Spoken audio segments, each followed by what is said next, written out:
We'll attend the Circle of Prayer for Public Servants. We'll have highlights from TEXSOM 2015. And we'll catch up with fiber artist Leisa Rich. All this and more coming up About Towne.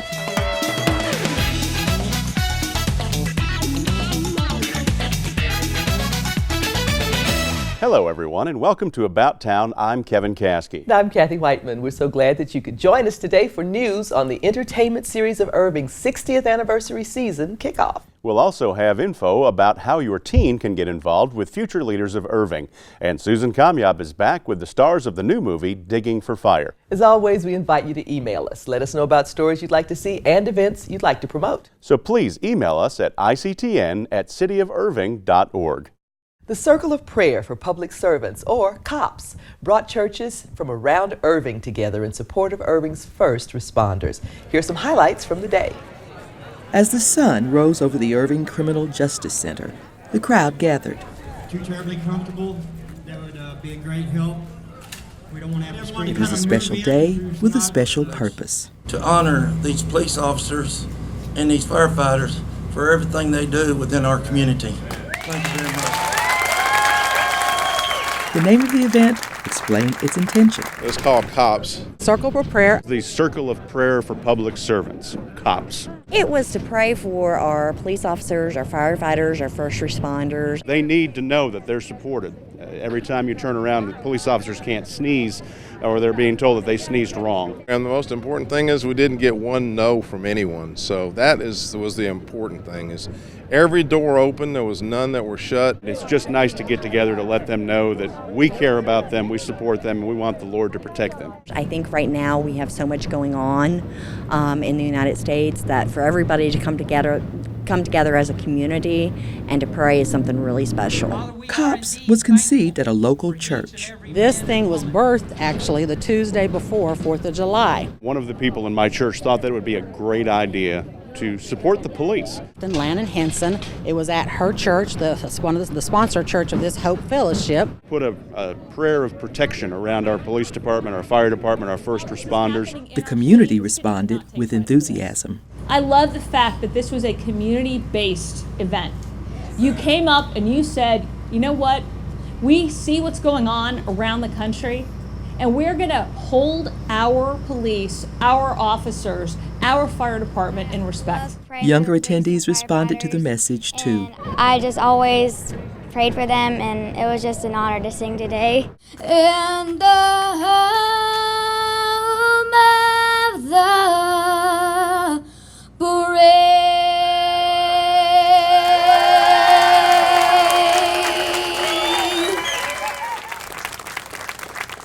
Dignitaries from local and state government, law enforcement, and fire officials took a moment to praise Irving's first responders, and local clergy took the podium to pray. Hope Fellowship's pastor Dennis King began with a prayer for healing. Would begin to humble themselves before God and seek His face.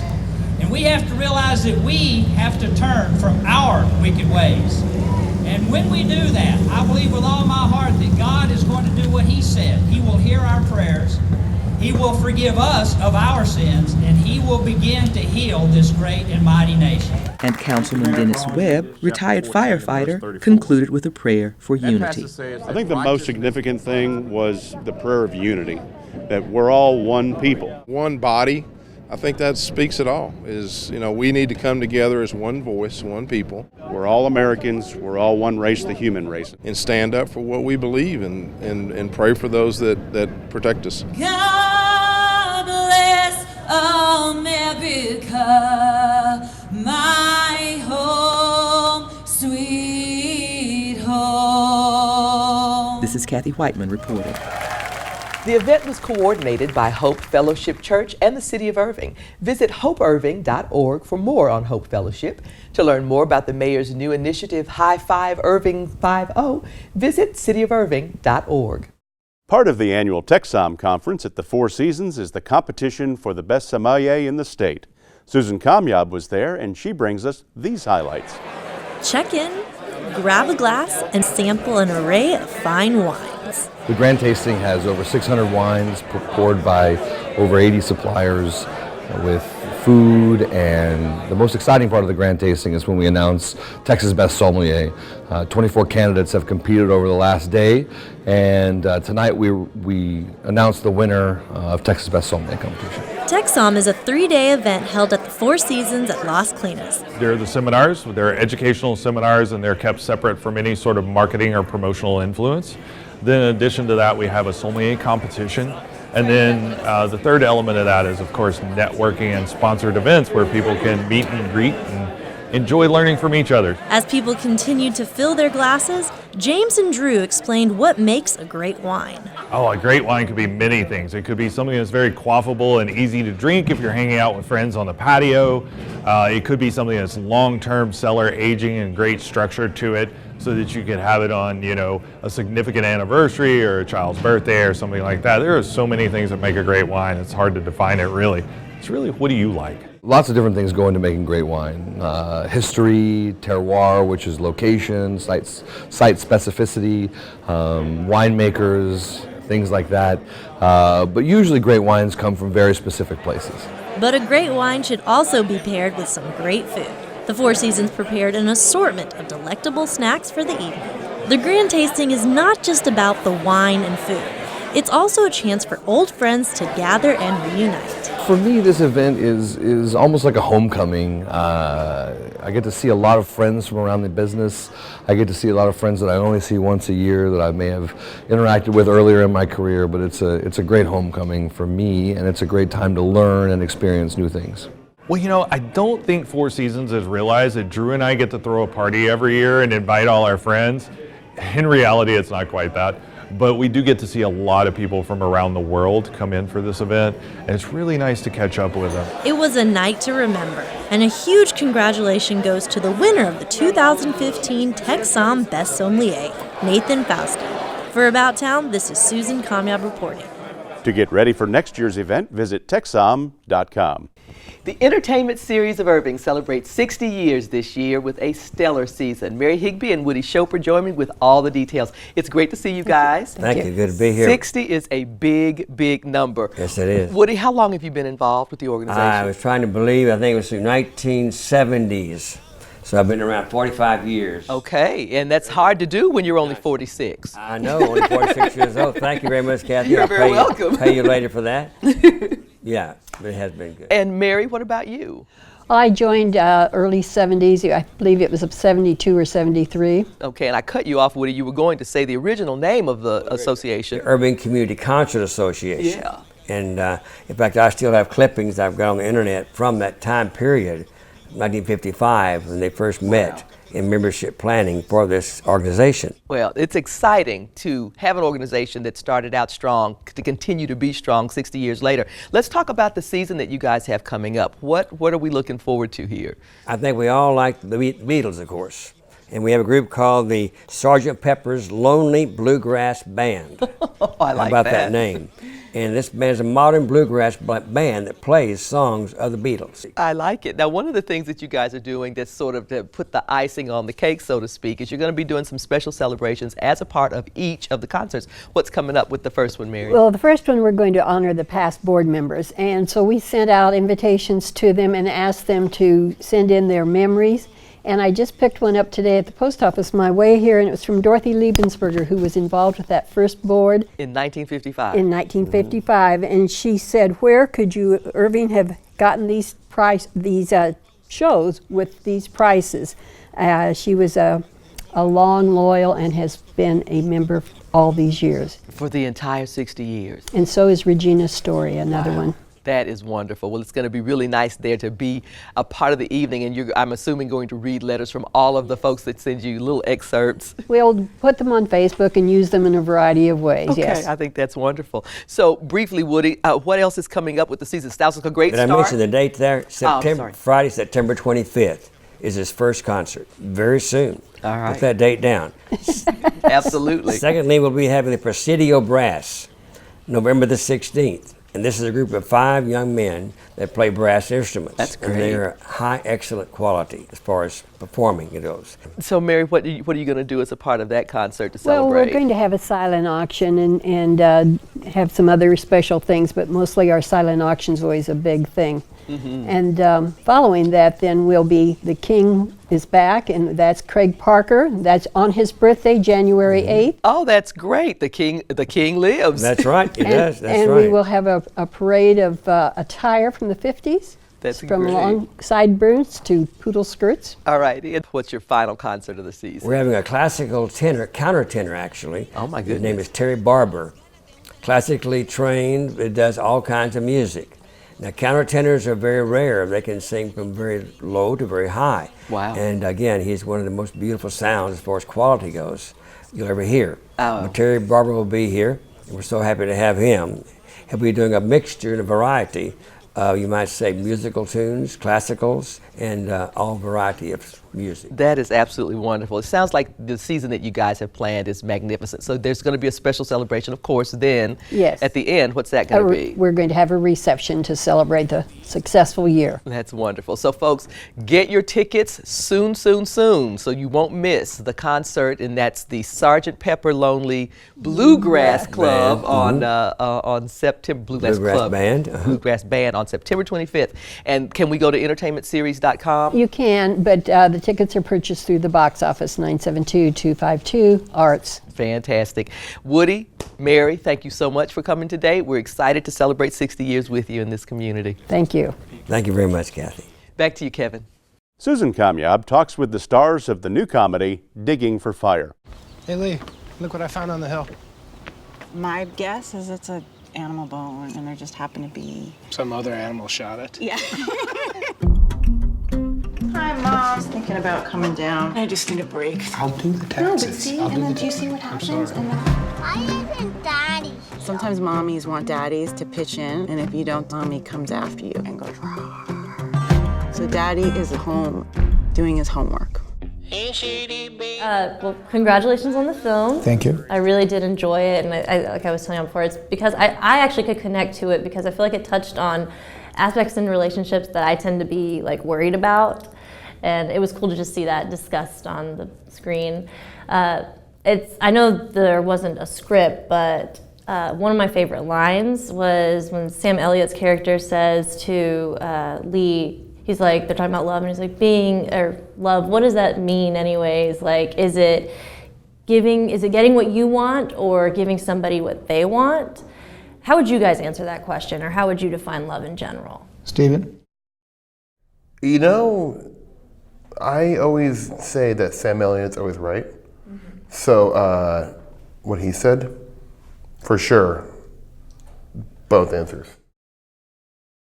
C- answer. That was not good. That was not good. Let me do another take on it.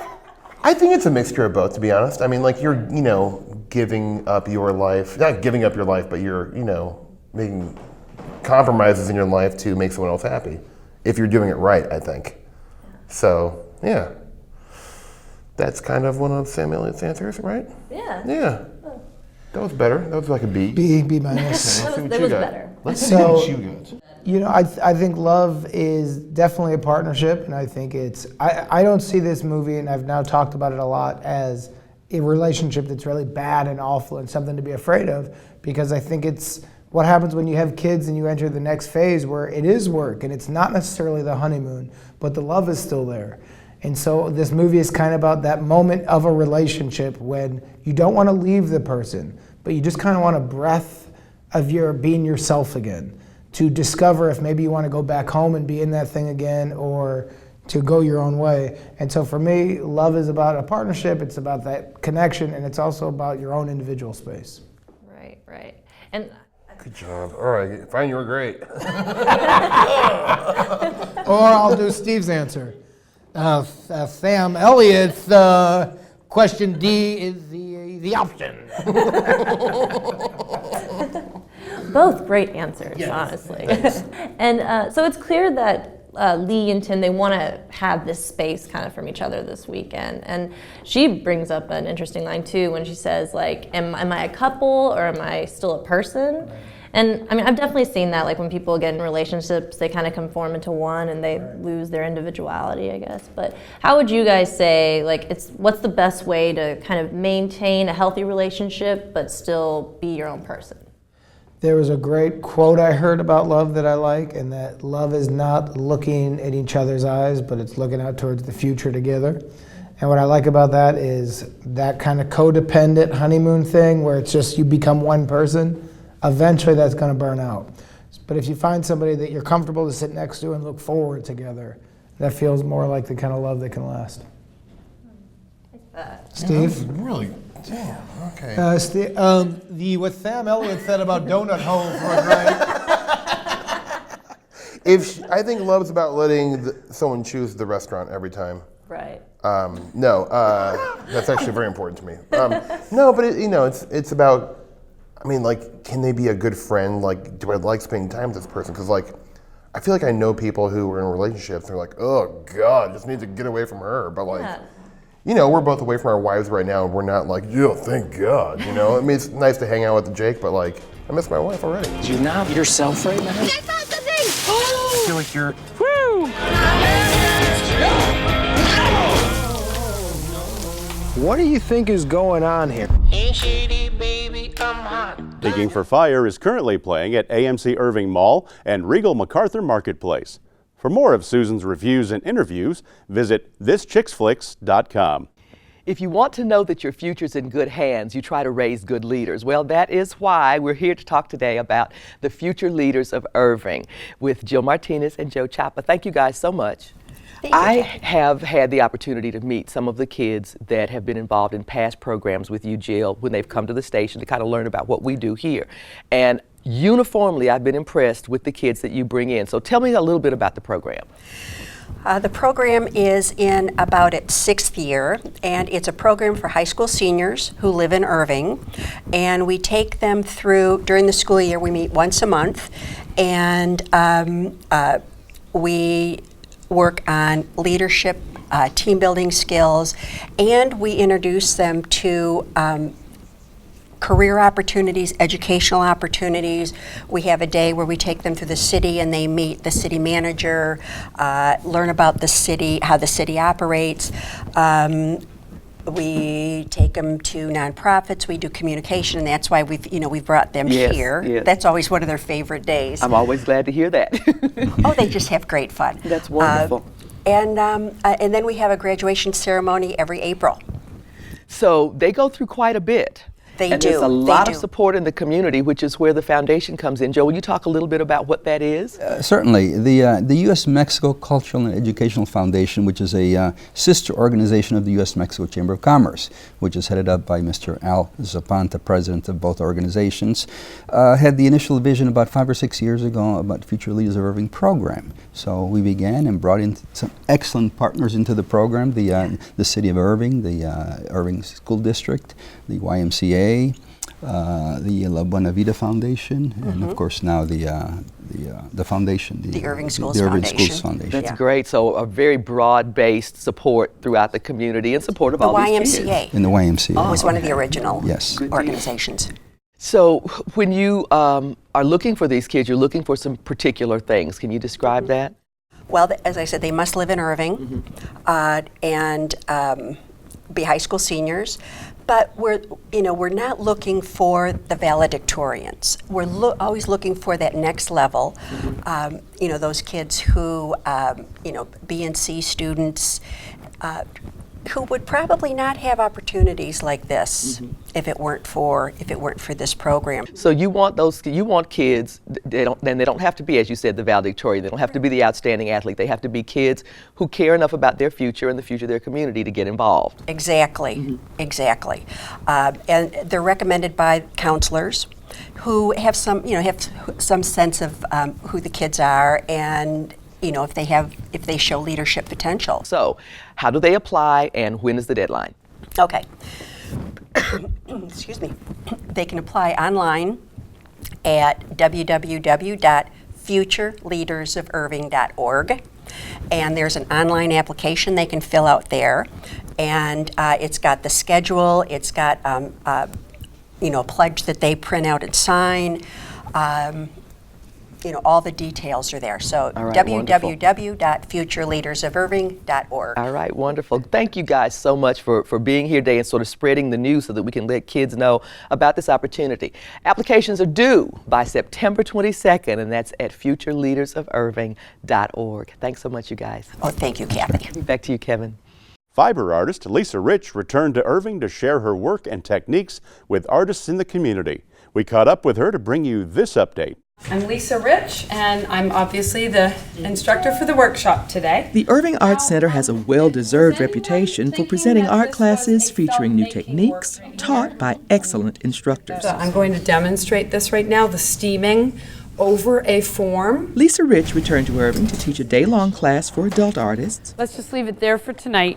Tomorrow we'll attack it. Okay. And a week-long class for teen artists eager to learn about a new material. So I heard about this material that could be soft and hardened, create costuming, create artwork, sculptural pieces, and I was really intrigued by it. The material is called Foshape. It looks like a basic white felt, but it's designed to do a lot more. And Leisa really pushed the boundaries of this innovative new medium. So I started fooling around with it a little bit, ordered a couple of yards, fooled around with it, and I don't even remember how, but somehow the man who sells Foshape saw some of my work on Facebook or on my website somehow and said, holy cow, like you're doing things that are very different from what we're used to seeing out of it. She learned some really exciting ways to manipulate Foshape, and she challenged her students to push the boundaries too. And they were given the option of doing wearables or sculptural pieces. I made this yesterday. And I sewed them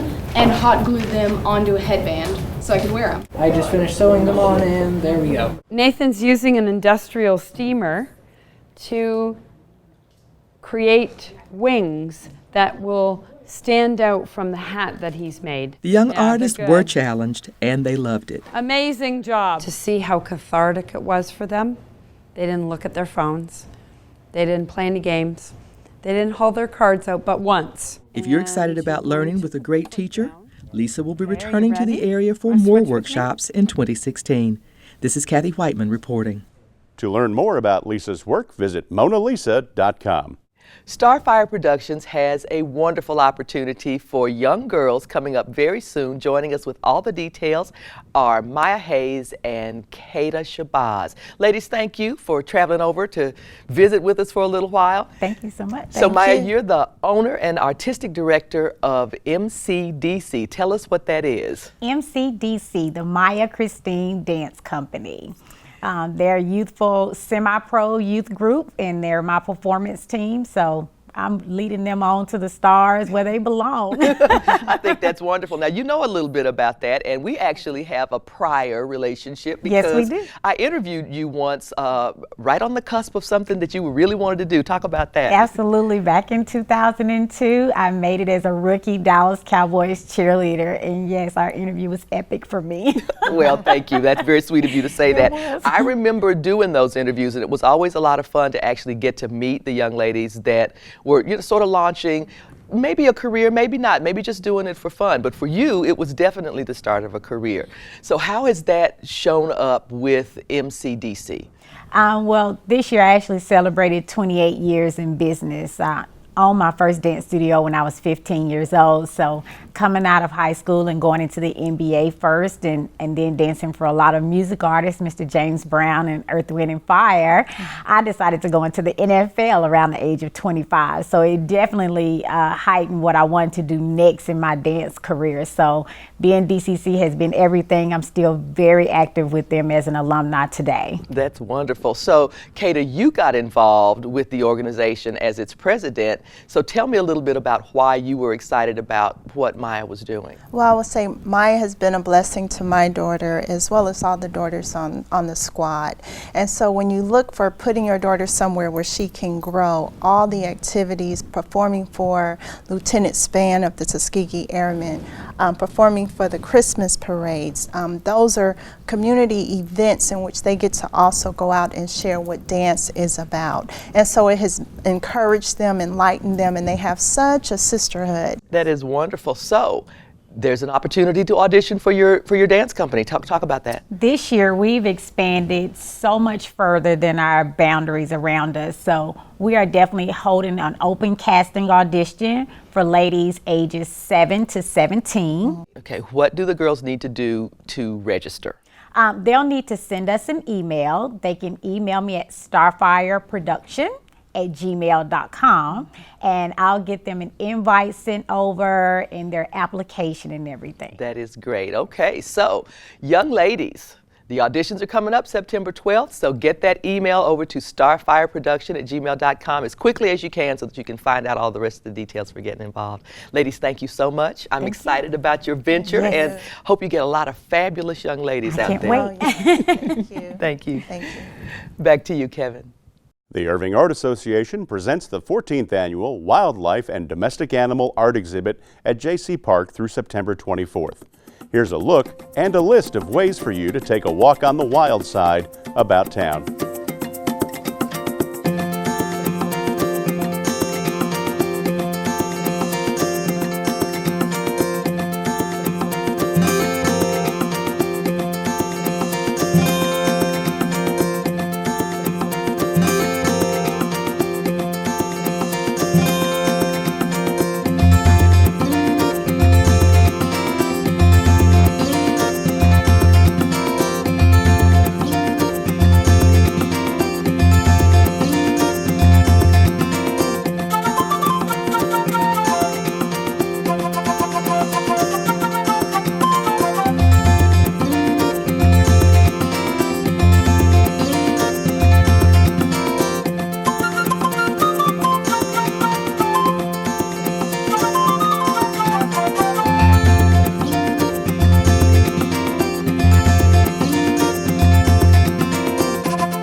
And here's some other exciting events happening about town.